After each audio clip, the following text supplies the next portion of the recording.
Welcome to Not Milk Never Milk. Subscribe if you're lactose intolerant. In this video, I will explain how to make Maggi tomato sauce.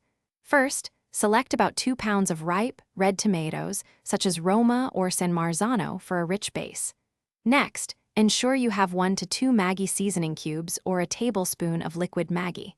Don't forget 1 medium onion, 2 cloves of garlic, and a 1/4 cup of olive oil.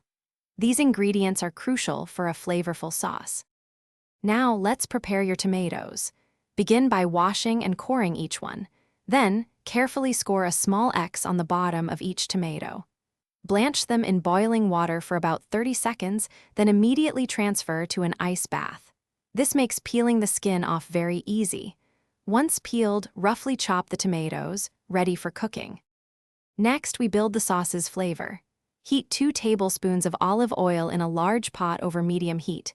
Add your chopped onions and cook until they are translucent, which takes about 5 minutes.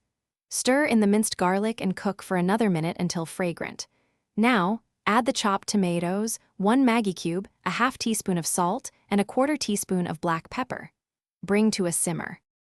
Finally, let the sauce simmer. Reduce the heat to low and let it cook gently for 20 to 30 minutes, or until it thickens to your desired consistency.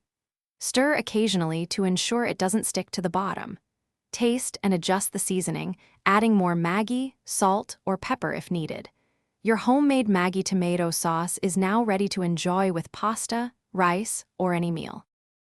Thanks for watching. If this was helpful, leave a like and consider subscribing. See you next time.